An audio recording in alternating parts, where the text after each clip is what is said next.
Yo, what's up, my guys? It's your favorite thermostat guy. You know what I'm saying?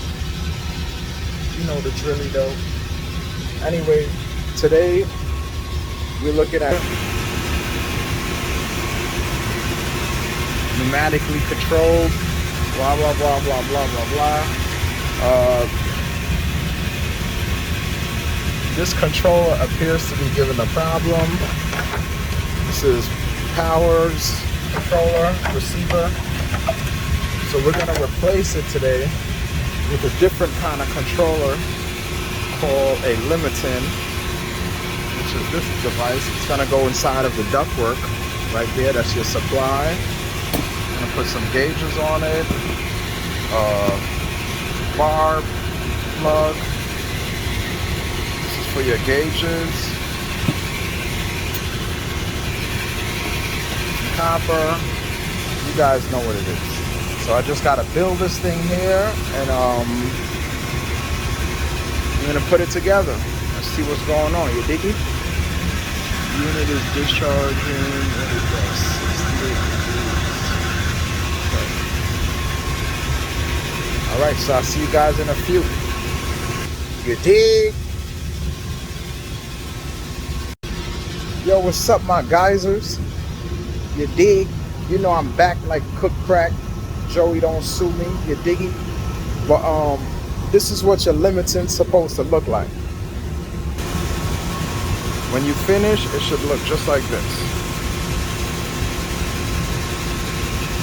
So today I'm installing this Limitem, which is going to control my heating and my cooling valve. It's going to control my heating and my cooling valve. This port should be facing down. If you look at the ports, they're labeled. I don't know if you guys can see right here, that's R. That's for my branch. That's what controls the valves. And then over here, I'm gonna have an S. That's for supply from the compressor. Shouldn't exceed more than, I believe, 25 PSI. So this is what I'm replacing today, because this is actually what's controlling my heating and cooling valve. So if I look down here, I'm gonna find my heating valve, HV, cooling valve right here, CV. So now I need to trace these lines, and I have to find a way to bring air from the compressor to the S port, which is the supply, and then my CV and HV is going to be connected to my return. So this here is going to go inside of the ductwork. So I'll see you guys in a few minutes. You diggy? So far everything is looking gravy. Again, this is called a Limitem. This here is old. I guess that's what it's called.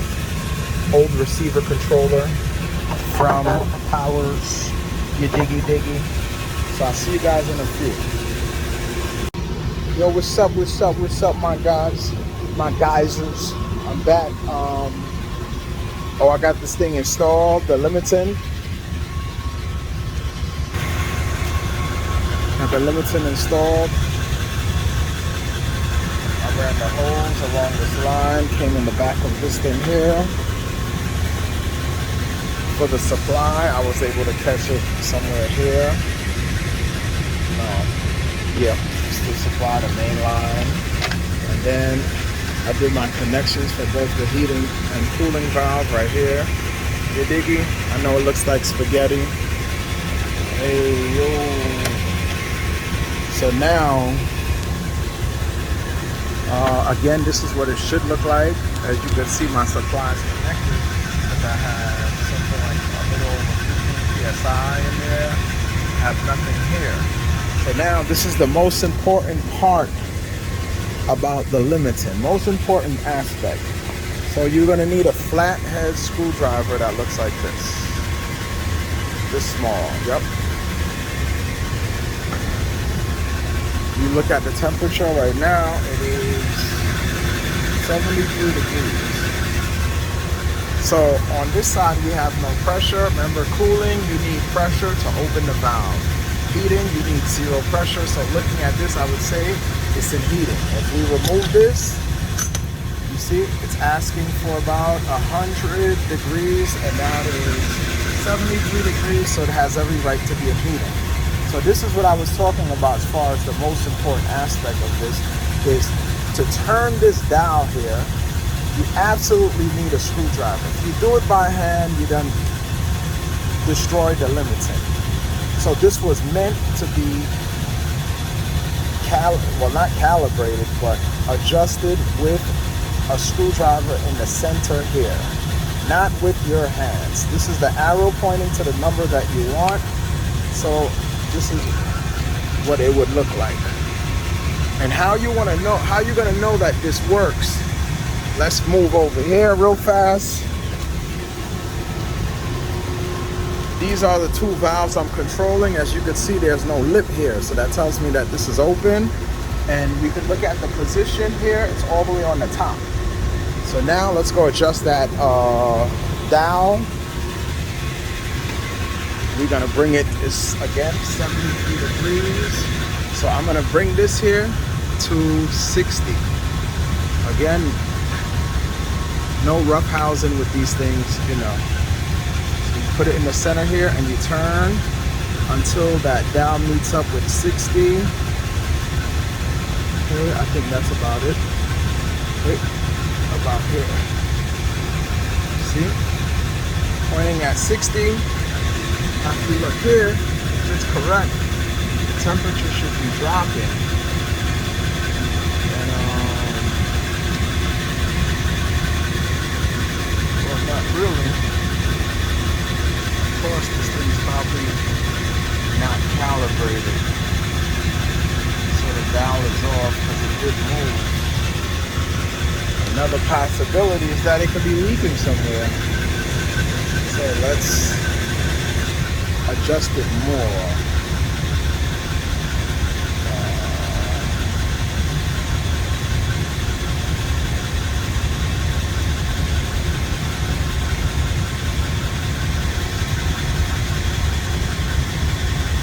Yep, that's definitely what the problem is that this thing is not calibrated properly. So when it's not calibrated properly, because I'm going to have to stop this video and do that, which is another process, you would have to calibrate this to the temperature you want. I want 60. So I'm going to leave this in here, and when this reaches 60 degrees, then I'm going to stop calibrating and remove those two, not remove, but pull, loosen these two little screws on the right and left, and then put this down at 60, and that's how you calibrate this. So anyway, I got work to do. I'll highlight you guys in a second. Gotta go. Hasta la vista, baby. You diggy? Look at the temperature now. We're already at 50. I'm aiming for 60. Gotta go. Yo, what's up, my geysers? So I'm back here. As you can see here, I'm along the lines of what I want. 60.6. This is what I wanted. You guys heard me say that in the beginning.